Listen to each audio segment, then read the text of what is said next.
Welcome everyone, and thank you so much for coming today. My name is Claire, and I'm a member of the Mining Department Seminar Organization Committee.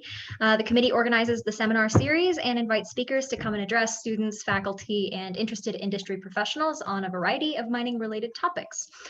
Since we are on Zoom today, I'd like to just request that everyone keep their microphones muted during the presentation and unmute them only to ask questions during our Q&A session at the end. This will help everything run as smoothly as possible. Are you a student? Yes, I am. I'm a master's student at Mines in mining engineering. Thank you. Sorry about that. Just as you may have gathered from the very sudden and loud, this meeting is being recorded. We are recording this session, so it will be available on the department YouTube channel and on the Mining Seminar Series website after the fact. And to make our Q&A session run as smoothly as possible, I'd like to request that everybody, if you have a question during the presentation, can you please post that question in the chat to everybody? And we'll be gathering those questions and giving them to Allison towards the end of our allotted time. So without further ado, today I would like to welcome Allison. Thank you. Thank you so much for speaking with us today, Allison. Allison is, oh no, I've lost the link to the bio. Allison is a value assurance director at Newmont Gold Corp, where she works extensively with ESG reporting and interfaces quite a bit with the sustainability groups at Newmont in kind of an interdisciplinary role concerned with sustainability and ongoing projects, both legacy that Newmont has inherited from Gold Corp and also projects that Newmont has been working on for many, many years now, one of which we will hear about today during the presentation. So I'm really excited to hear about what Allison does and about how that's valuable for the mining industry. So without further ado, Allison, can you take it away? All right, so a thumbs up, I guess put in the chat if you can't hear me. First, thank you very much, Colorado School of Mines, Mining Engineering Department, for having me. Welcome, everyone. I see a number of familiar names and faces, number of new ones. Feel free to find me on LinkedIn. So as Claire introduced, I'm Allison Coppel, Newmont's Director of Value Assurance. And someone already asked me, well, what does that mean? And that means that I'm part of a team that conducts technical and multidisciplinary due diligence on all of our investments. So what does that mean in a mining investment? That could be the next stage of a mine expansion, new infrastructure such as a water treatment plant, the next stage of a greenfield, a new project, and everything in between. And I review mainly for environmental, permitting, and social risk and opportunities. Before we get started, I would like to start off with what here at Newmont we call a values moment. Now, bear with me, we're gonna do the magic technology of sharing screens and putting in a presentation mode. That's a double. All right, don't peek at the presentation. Okay, let's, one more thing is, it doesn't wanna let me go up. All right, swap, there we go. So, you know, it's very typical in the mining industry to start with the safety share. And at Newmont, we expand that to be a value share because we want to have front and center any one of our values at the start of a meeting. And these are our 5 values: safety, integrity, sustainability, inclusion, responsibility. Now, I know a number of you are students. And as you're interviewing for your jobs, your internships or your full-time jobs, ask the interviewer, any one of the interviewers, if they know what the values of their organization is. And if they can answer how those values underpin decision-making, every one of those people should be able to provide you a consistent answer. And with that, you can test the organization of how embedded those values are. Now I'm going to stop sharing because I'd rather see you as much as possible. But today, what I'm going to talk about is how early social performance, it's a general term that refers to the management of the company local stakeholder relationship, how this relationship adds value to capital investment projects. This work is often referred to just in terms of risk mitigation, and there is tangible value to avoiding loss.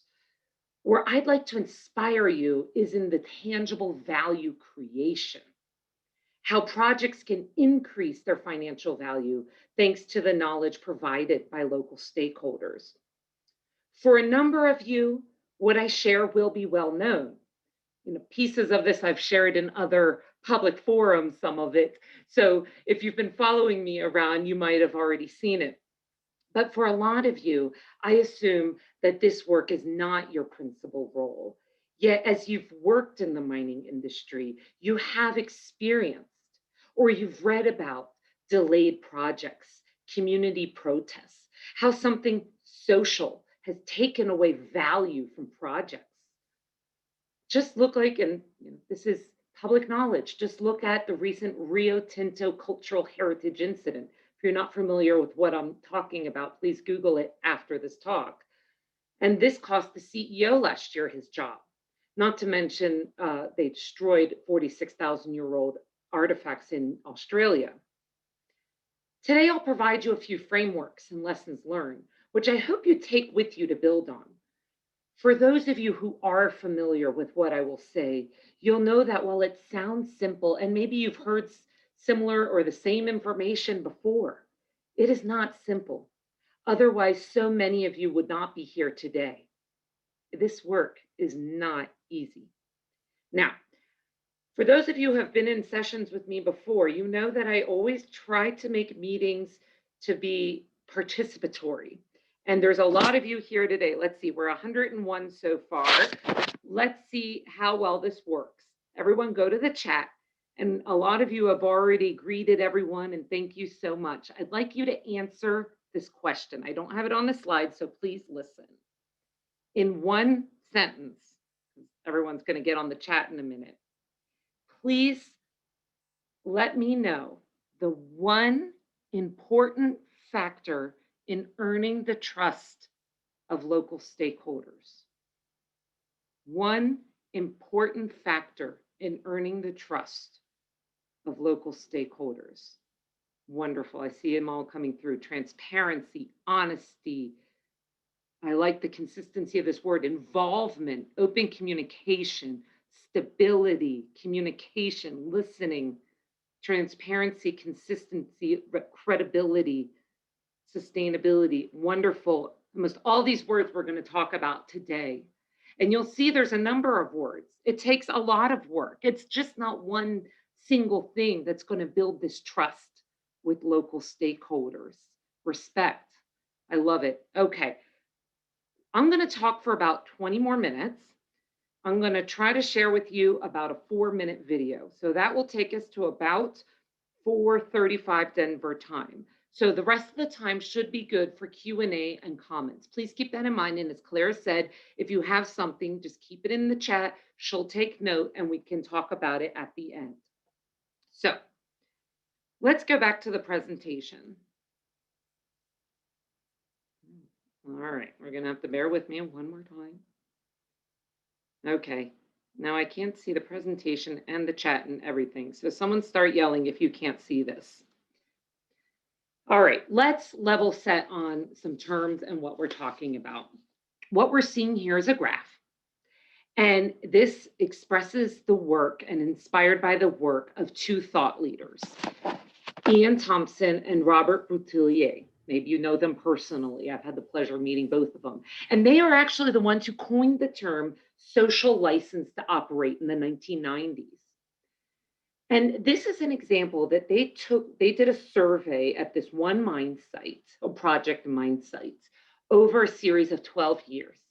And what they did is they tried to measure the level of social acceptance in terms of legitimacy, meaning, okay, I get that you're here and I accept it. Credibility, and I believe what you say. And trust. Without doubt, I don't question what you say. Looking at this single project over its initial life, they saw that social acceptance rose in the beginning. It had some ups and downs, but it progressed. As the project went on, people got to know each other, assumably, and people felt, they really started to trust this project. And then on the eve of construction, this was at an all-time high. And then construction started and it dropped. Now, this drop, or the loss of social acceptance, the loss of trust, might look different in different countries. In the US, it might look like the inside of a courtroom and using the legal system. It might look like social media and media blitzes. Where I used to work in Peru, it definitely looked like a street protest. It could look like people coming into the mine site. Regardless what it looks like, the outcome isn't the same in either jurisdiction, a stopped project. We'll go through some examples, but let's go back to this graph. And I'm sorry, my kids just came home from school and just learned they can't come in. So you might hear some crying in the background. Anyway, as construction wanes and operations begins, in this example, the site is regaining credibility. Now, take a second and think about, is this accurate for a project that you are familiar with? Let's just say it is. And let's talk about this drop to red. Is it inevitable? In a classroom setting, I love spreading out this conversation with a lot of internal debate, but here you just have to hear me answer the questions with my thoughts, but think of them for you. Now, in my experience, part of this drop is inevitable. On the eve of construction, a number of businesses have opened, hoping to have a direct contract with the site or benefit from the inflow of workers, such as a hotel or a restaurant. But likely the actual demand, maybe 2,000 workers come to this town, does not meet this new supply. There's more supply than demand. Therefore, there's frustration. But I think this extreme drop to red is avoidable and that we can alter this line. And that as we do that, tangible value is added to the project. Now, construction is the most impactful stage, and let's explore why. There's a lot going on in construction with, say, these 2,000 new people in your town. There's a lot of great things. A lot of people get employed. There's a lot of new businesses, training opportunities, community investment to help schools and health centers. But these 2,000 new people, and honestly, there are probably 2,000 single men or men who did not come with their families. This can be quite a disruption to a community. Often mining is in rural communities where they're not used to this. They're not used to this level activity, whether it's in rural Colorado, whether it's in Ghana. This is new. Before we go into that huge square of negative impacts, I like to tell a story about positive impacts. I used to work on a project in Alaska, and I'm not going to say the name, you've probably heard of the controversy. And I spoke to the native Alaskans who lived nearest to the site. They told me how much they wanted the project so that their children could build their careers close to their homes and not go to the city. This would preserve their culture. They wanted training and employment and new businesses and support for the schools and health centers, and construction would jumpstart this.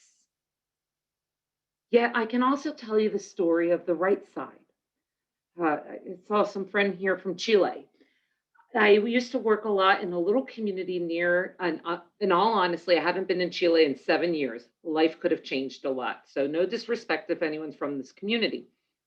I used to work a lot in this community called Sierra Gorda, which is near Antofagasta. A lot of mining projects and operations are there. And at one of the two restaurants at the time, literally a brown lettuce salad cost me $12. Housing was expensive and it was poor quality. There was no trash pickup system in this small town. Water and electricity, it didn't run 24 hours a day. And in other mining towns that I'd been to around the world, not picking just on Chile, brothels, drunk workers, public disruption. I saw it. The beeping of a truck going backwards at 5:30 in the morning in a quiet little town. It bothers people. The dust, the noise, and as we talked about, just the social fabric that characterizes these communities, it's inevitably changed.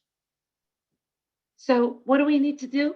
We need to enhance the positive and minimize the negative. And I often hear this concept called net zero. Like if you just build up the positive to at least as much as you're doing the negative, it will all be good. That's not true. They both coexist. You have to minimize the negative and enhance the positive.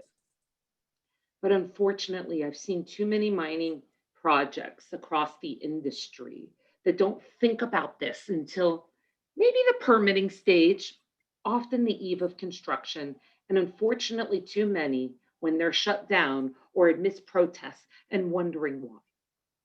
It's too late. How was the vaccine? I'm sorry.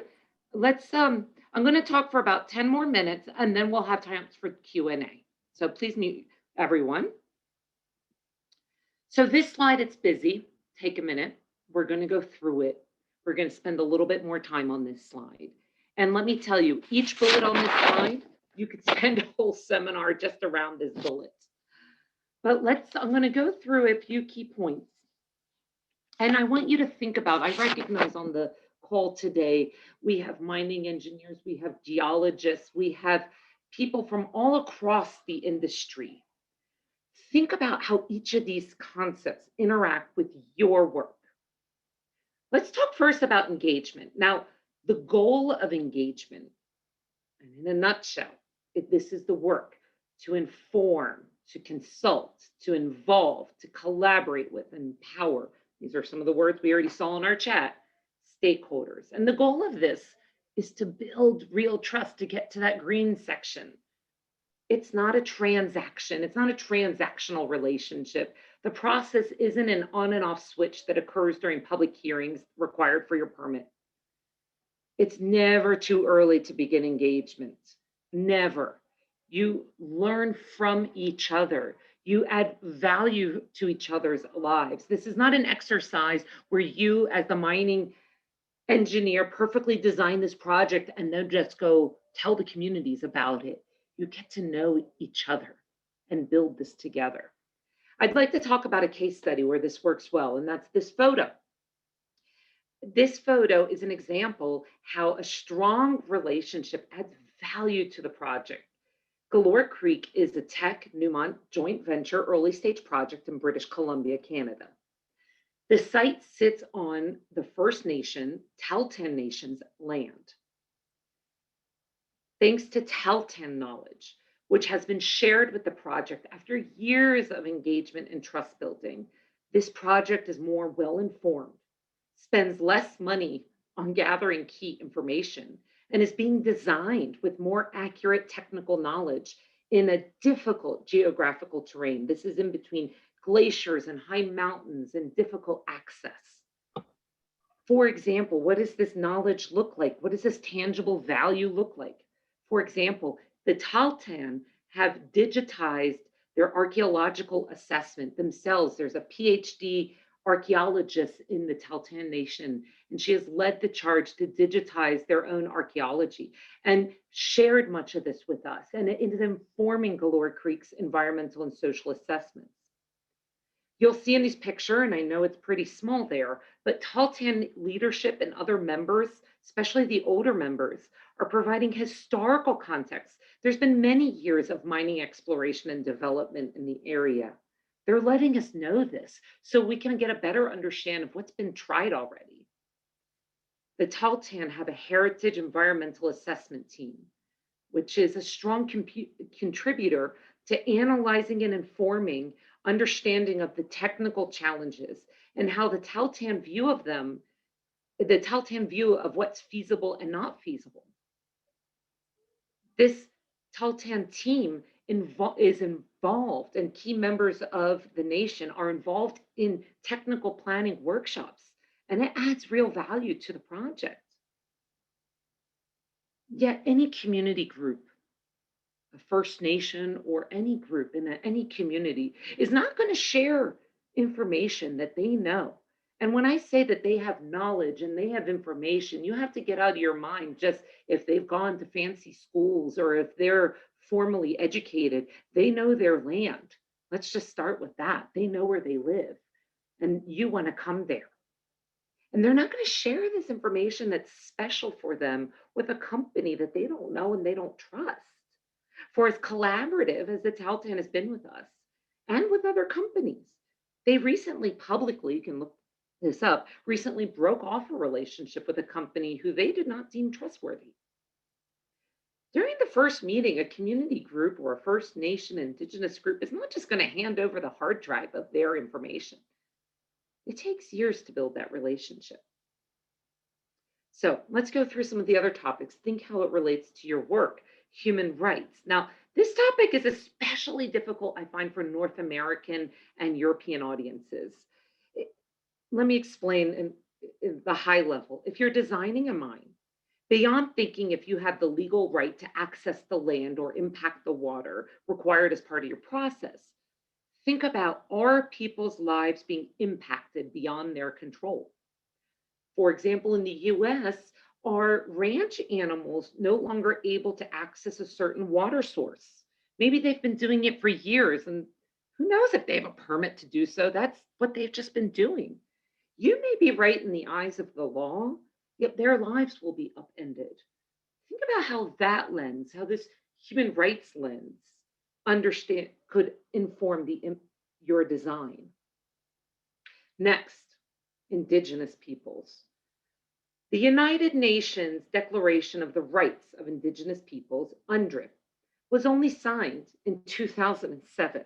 And this is a key recognition that recognizes the rights of people who were on the land before the arrival of the current majority group, usually Europeans, and who still hold a differentiated cultural and historical tie to the land. Rights. This is a hard concept at times for the mining industry to come to terms with, or individuals in the mining industry to come to terms with. Most of the major industry has come to terms with this because members of the International Council on Mining and Metals since 2013 have recognized that these rights holders have the right to be consented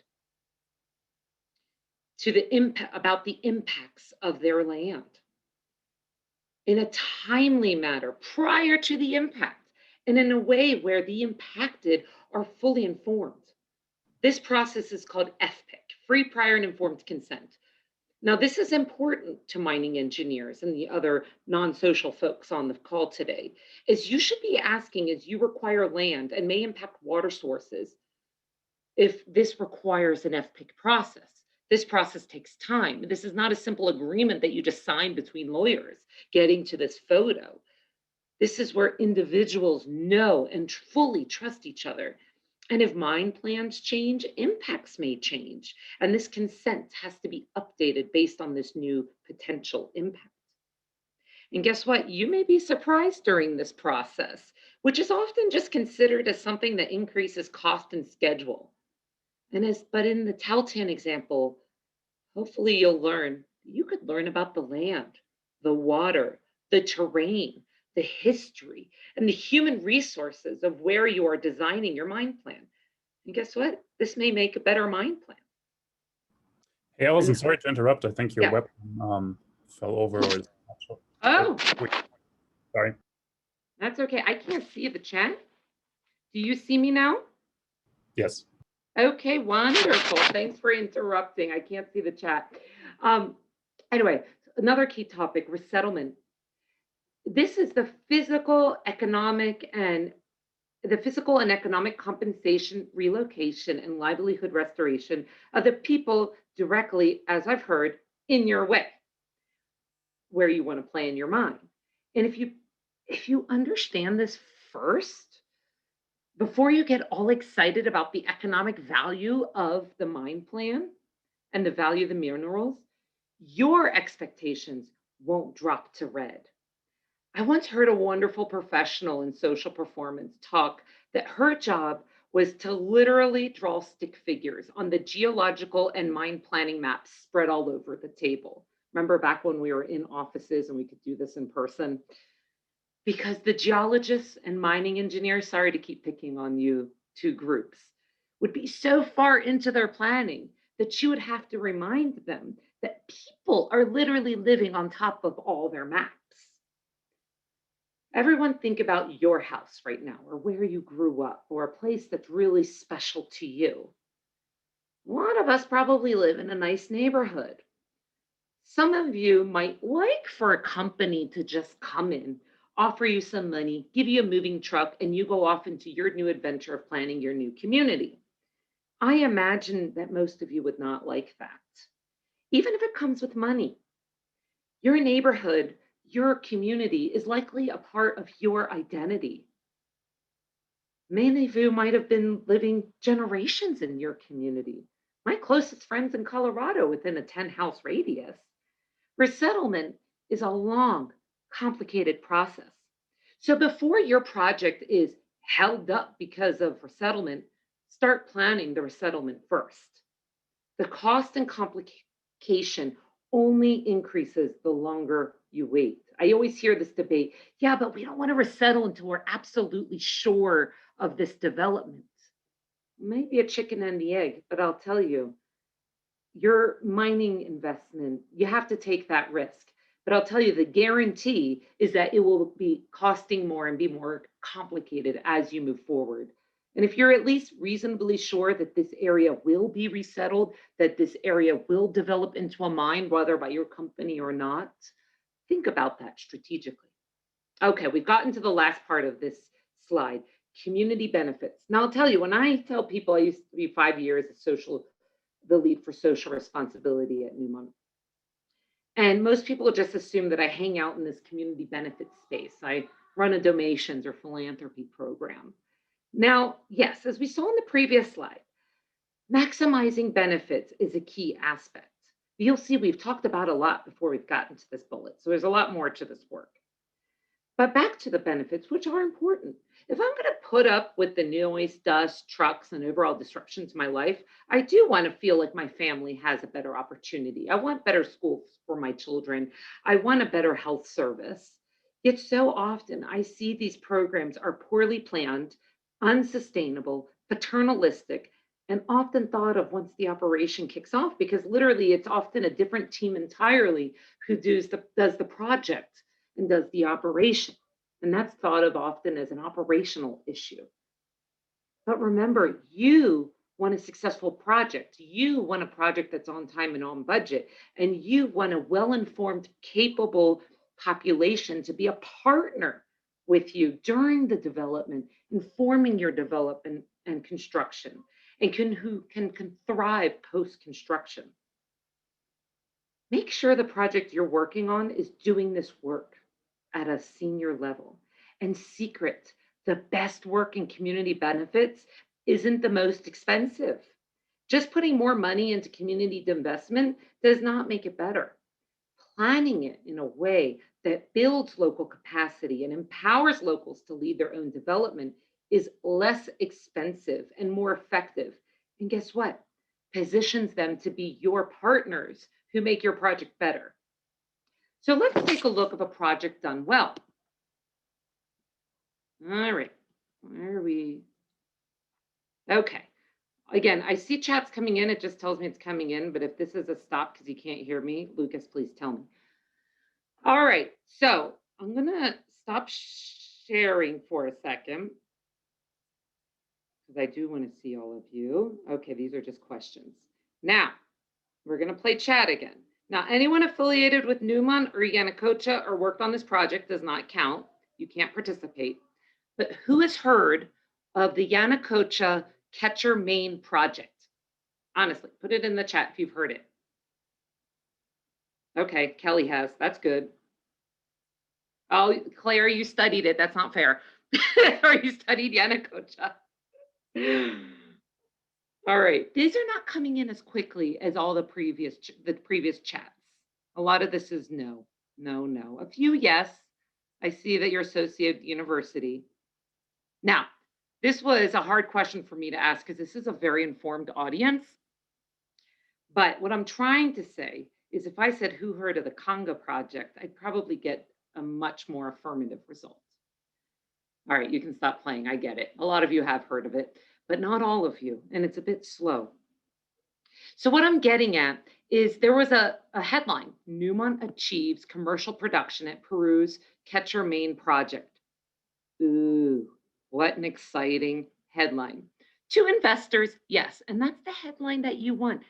Quechua Main was Yanacocha's biggest expansion in the last number of years. We achieved commercial production of this expansion in 2019. It was built with 78% local workforce. It did not have work stoppages. It was built on time and on budget, and it is a huge value add to Newmont's overall portfolio.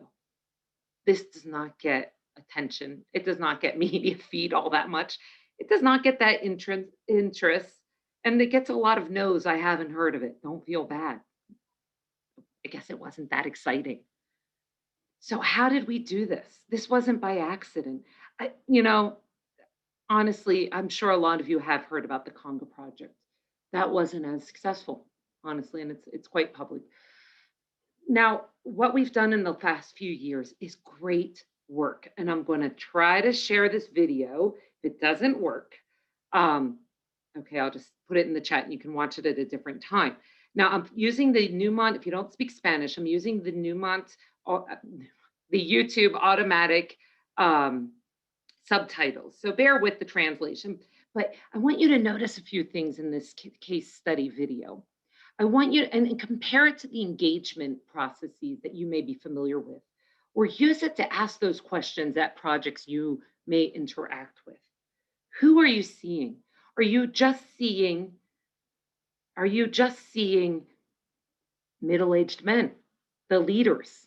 Often, especially in traditional communities, this is who you see. This is who the people who may carry the traditional, I'm the mayor, I'm the head of this organization. Depending the culture where you are, it's probably going to be a middle-aged male. Are you seeing the same age group? Are you seeing the same gender? Are you seeing people with the similar dress or attributes? These are things that you're going to pick up very quickly. And what I hope you see is that this is a big, diverse group. Also, you're going to see a few methodologies that we're using to engage. You're going to see a lot of small group discussion. And most importantly, what you're going to see is that we're listening. Engagement isn't just about you telling. I often hear in project teams, well, we can't engage with them because what am I going to tell them? We don't have this project designed. You listen. You introduce yourself and listen. And then you tell them what you heard. And this is hopefully what you'll notice here. And now it's 4 minutes. I don't want to use the time entirely. I may cut it off beforehand, but I think you'll get the point. So here we go. Pray this works. Share button. All right, I see it. Let's go. Oh, no, that was me. Okay.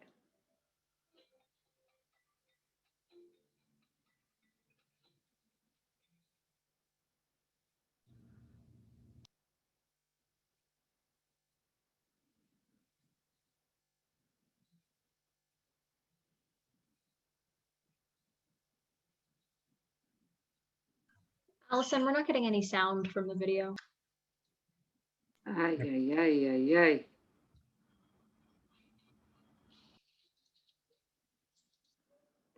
ay. Okay, that's no fun.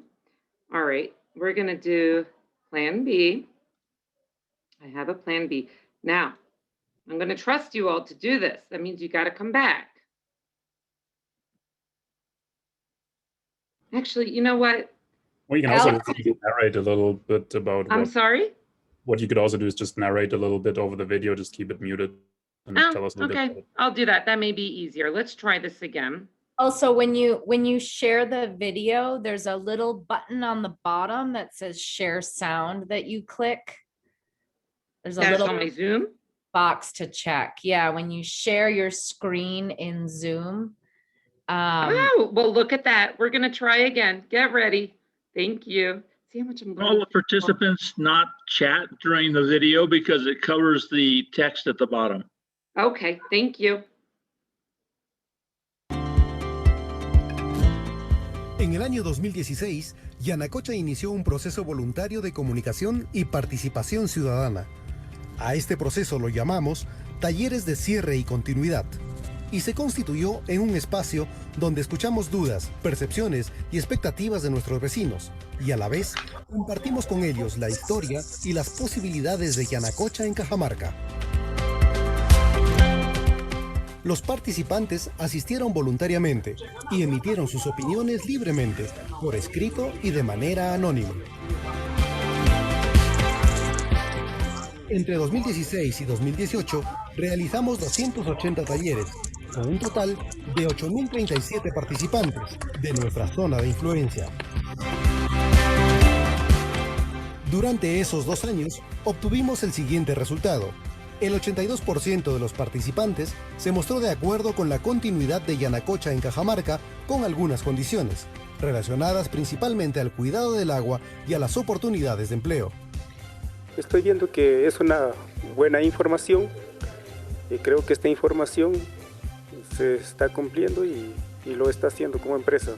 Bueno, para mí estaría muy bien, esto es por la información que nos dan a conocer, porque realmente a veces no conocemos cómo es y a veces hablamos sin fundamento, sin saber.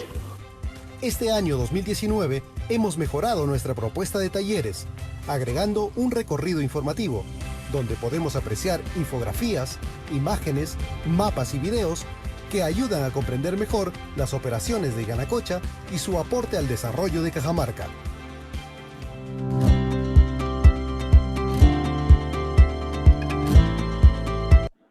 All right, I hope you enjoyed that.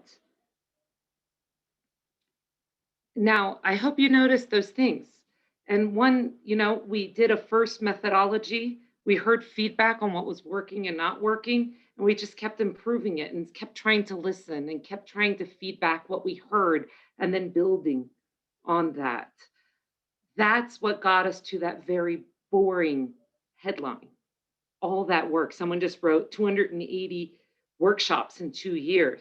Yeah, that's what prioritizing engagement looks like. That's the level that you need.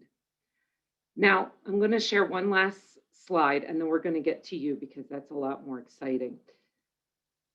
All right. Let's see here. You're not seeing my slide. Sorry about that. Are you seeing? Can someone shout if you're seeing my slides?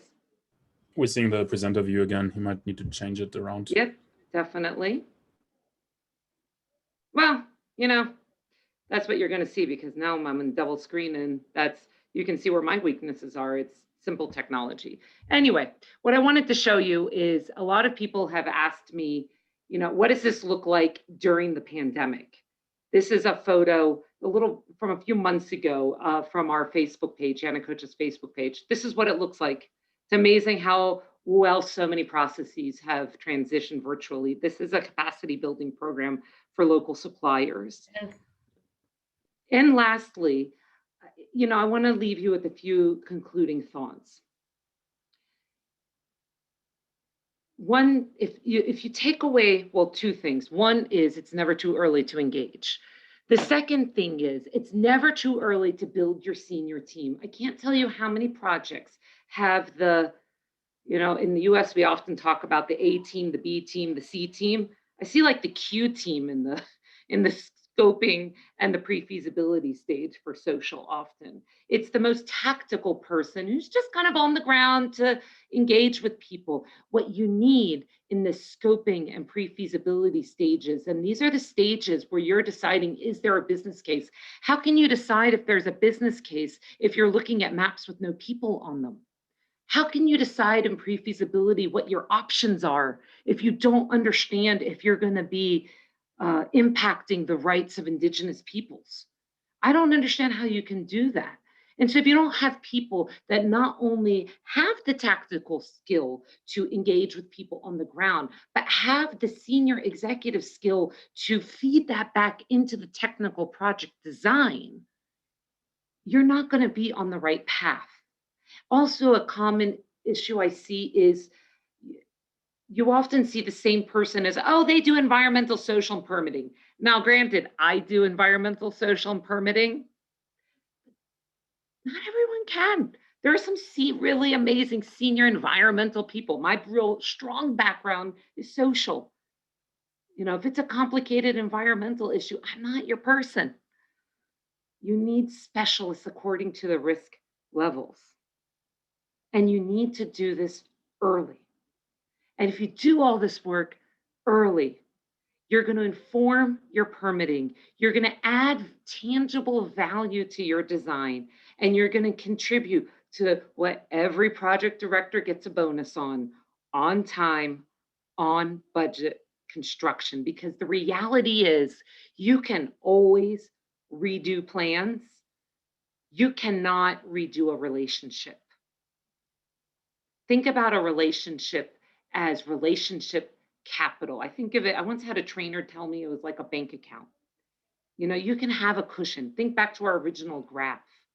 If it's your favorite neighbor and their tree happens to just fall in your yard, you already have a relationship. You'll work it out. It's okay. It keeps happening. It keeps chipping away. This is a relationship. If this is a neighbor who you never really liked, has never been respectful, and then their tree falls in your yard, different situation. Let's get our projects on that strong foundation of good relationships and set up our projects for operational success. So thanks very much. Let's stop sharing. Thank you so much, Allison, for your presentation. Your work on ESG reporting and on sustainable investment in mining is just fascinating and definitely important and salient to the mining industry, especially now that we're facing so much external pressure. So we have about 15 minutes left in our time today. And so I'm going to go ahead and get started on questions. We've received several questions into the chat over the course of the seminar, and we're going to probably receive more while we get to these. So I'm going to go ahead and start with a question from Jane, which she is wondering, how does Newmont define or measure consent in FPIC? Let me tell you a bit about the process, Jean, because within the process, and that's an excellent question, because it isn't an easy answer.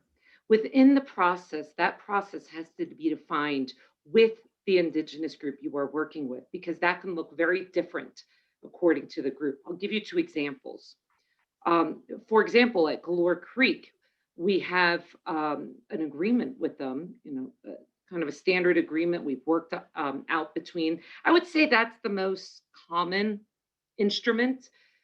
We, in Suriname, in South America, we have an exploration project in a traditional area of a Maroon group. Maroons in Suriname are descendants of former slaves who escaped to the jungle hundreds of years ago and maintained a traditional lifestyle in the jungle.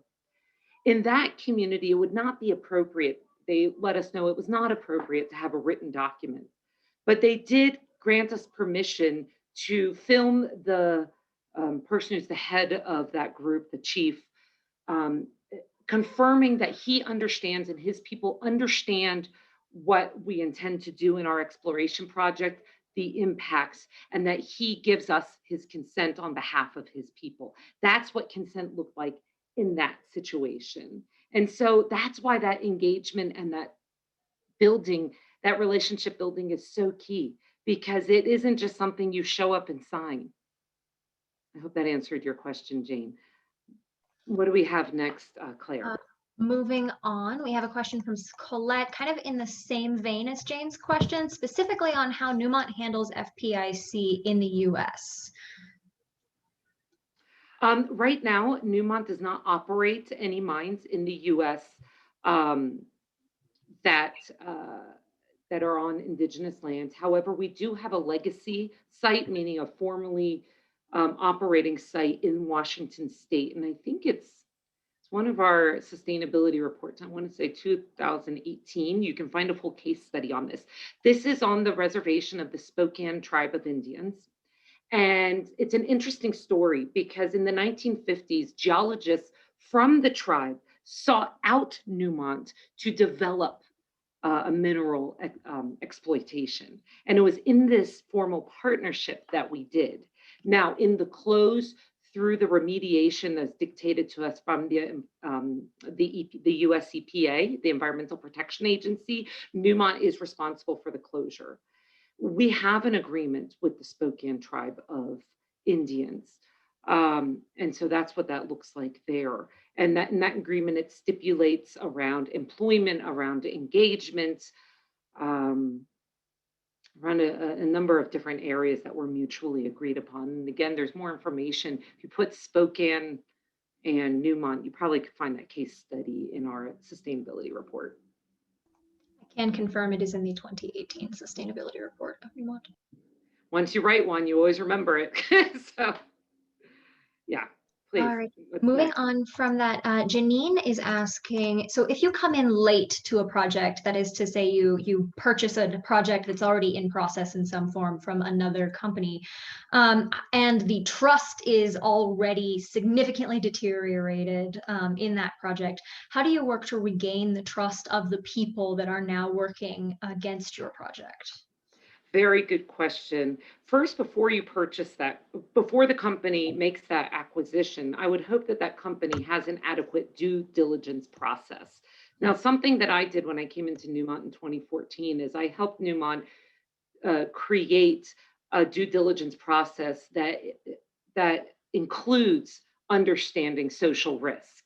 And so the way Newmont does this work, and this is very similar to other companies, is there's a technical team that first does a desktop assessment, a remote assessment of that property. And in that, if you have social criteria, you would understand well already what's the culture, what's the economy, what's the population, what are significant areas, what's been their experience with mining, what's been any known human rights abuses, what does that area look like? And you should know all this information well before you even step foot. And if the company decides to do a trip, these are things that, and sometimes these trips are very limited on who you're allowed to talk to and what you're allowed to do. But anyways, how can you assess these factors? Who can you talk to? So you should already know what you're walking into. And hopefully the company already has a plan on what they're going to demonstrate, how they work differently, how they're going to regain their trust. I've seen a number of situations where the new company come in, regains community trust. Because I think, what I've seen is communities recognize consistency. They recognize that you do what you say that you're going to do. They recognize when you are genuinely listening to them. So that trust might be fragile, it might be held on, but you can definitely do the work like we talked about today and be recognized for that. Thank you. If we move on, we have a question from Nicholas asking, so specifically in communities where mining is a huge driver in the local economy, how does Newmont work to reduce the economic impact of mine closure on those communities? And does that, to add on to that question, how does that affect the kind of sustainable investment actions of Newmont, or how does that interplay? It's also a very excellent question. And I'm so glad for that question in an audience of so many mining engineers, mine planners on the line, and a number of other disciplines represented. Because closure is for years it was housed only in the environmental department. This is a multidisciplinary concept that needs to be embedded from the first spark of a project. Everything that we talked today about how social needs to be from day one, a closure mindset needs to be from day one. And it impacts your technical decisions, such as what your mine plan looks like. Where are you going to move this dirt and store it? Where is this waste rock dump going to be? How is the water going to be impacted? Is it really worth that additional ounce if it's going to mean that we go below the water table, or we alter the chemistry of the water and means we need in perpetuity water treatment? These are the types of topics that need to be top of mind for every new mine plan, every new investment. Unfortunately for the industry, it often isn't. And then you overlay the social aspects. How are we talking about the whole life of mine with communities? Now, this is a very kind of ephemeral concept often. What do you mean closing? You're just trying to open. But companies and more Newmont's definitely in this line are doing concurrent reclamation. You should have it in a perfect world, a closure vision from the start. Everyone should be aligned on it. And as you open an area, you close an area as you can. This should all be about helping communities thrive post-closure, diminishing the dependency that they have on that operation, helping use this investment as a catalyst to building a local economy that's not dependent on mining. These are the types of things that should be front of mind when doing everything that we talked about today in the early stages of project planning. Well, since you bring up kind of perception of mining on a global basis, we have a couple questions that pertain to that. I think, you know, to paraphrase both of these questions at once, Newmont's activities are currently kind of changing the perception of mining on more of a project by project basis, which is of course very important. But given that the perception of mining is generally poor globally, can you speak a bit to how Newmont is working to change the perception of mining globally? Have you considered, for example, collaboration, or are you focusing on specific regions? Great. You know, this is often a broad topic, and let me answer it in a certain way.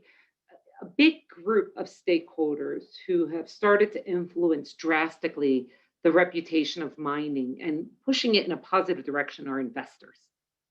There are more and more investors who care about responsibility. And then from an investor lens, we use the term ESG, environmental social governance. It's a big bucket of environmental social, meaning not just communities, but it could be suppliers, safety, anything people related, and governance of what is the accountability of these companies, how diverse is your board, how independent and active is your board.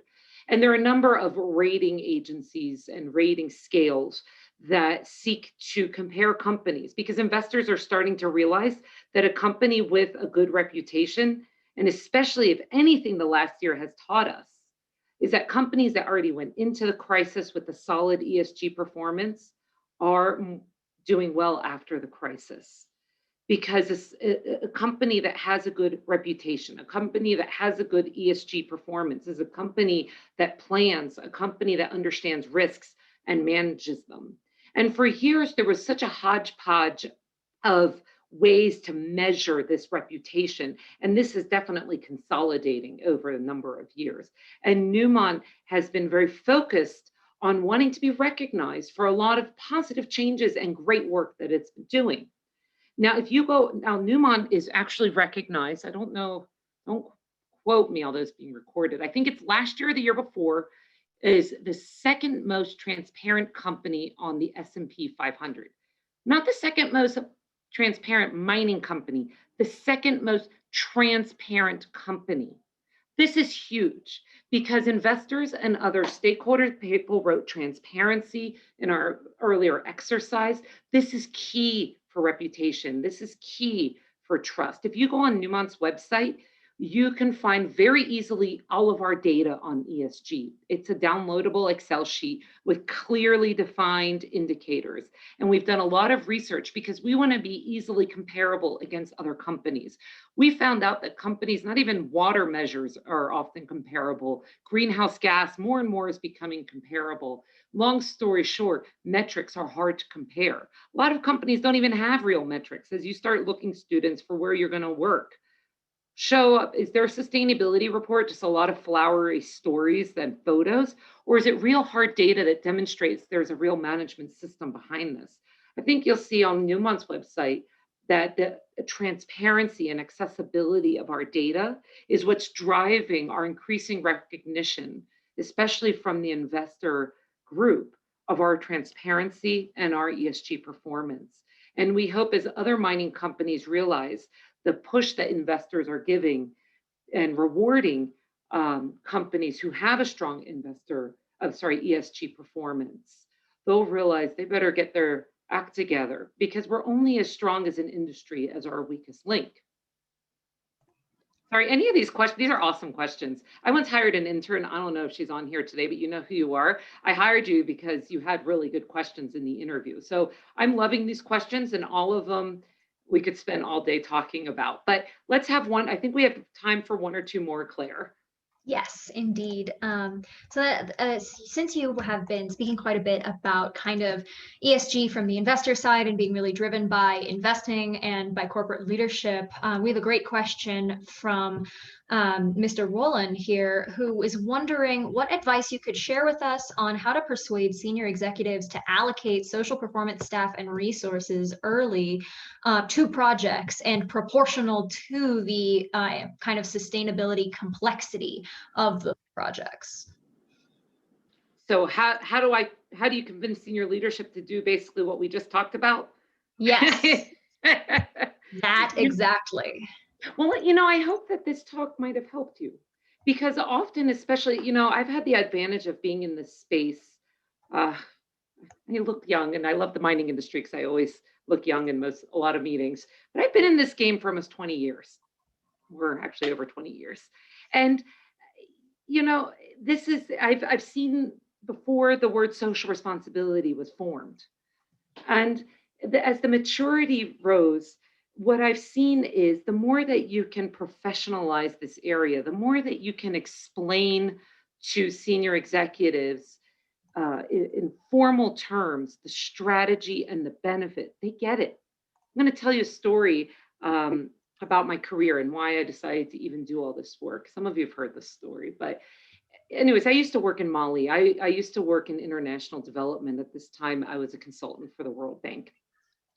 And one of my jobs was to coordinate strategy and strategy workshops. And I would invite all these donors from different agencies. And I would always invite the gold miners, company names to remain nameless, and they would never answer my invitations. And I finally sat next to this executive on the plane. I said, "Oh, why have you answered my invitations?" And he literally laughed. And this marked me so much because I'm still telling this story about 20 years later. And I tried this whole ride back from Bamako to Paris to explain to him why his company should care about the development of Mali and be part of this conversation with the government and other donors. And it was like we were talking like this. And this is where the idea went off that I had to go to business school. I had to learn his language. I knew that these strategies intersected, but I couldn't articulate it. Everyone who wants to do this has to learn that other point of view, has to learn how does this articulate with the value of mine planning? How does this articulate with geology? How does this articulate with the senior executive who wants a positive MPV? You have to be able to understand what the word MPV stands for and how you get there and how this work will contribute to that. That's how. And once senior executives, we all want the same thing. I want all these projects to be built on time and on budget and build money for the company. I believe in mining. So let's all do this work together, but we all have to talk the same language and understand the value. So anyways, I see, you know, I just got to recognize, I see so many friends on the chat. I just saw Gustavo and Sergio and even Wayne in Alaska, Kelly. Oh, I could name you all. Anyways, this has been so much fun. I wish I could name you all. I recognize so many of these names.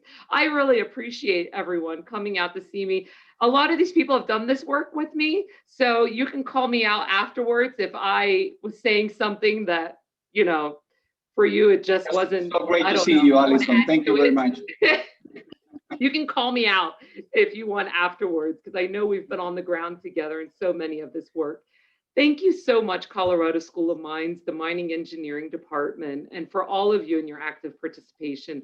Claire, thanks so much. Lucas, I don't know if there's anything to close us out. I have a couple things to close us out. Sorry, Claire. No worries.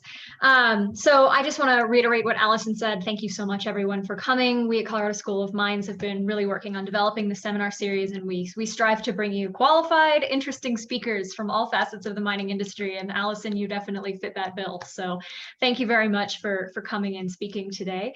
You can find, for those of you that are interested, more information about the speaker series on the department website, mining.mines.edu, and on the department LinkedIn page. Lucas has posted posted in both of these links in the chat, as well as the link to our YouTube channel where we post recordings of all of our seminars.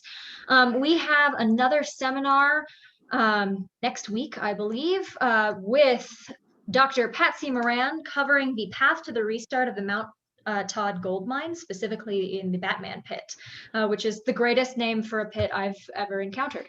So, everyone go ahead and check out our LinkedIn page. I've just put the link in the chat if you're interested. And of course, we'll be announcing that all over the internet and sending everybody invites as well. And until next week, thank you again for your participation. And we really love having you all come out and participate in the series.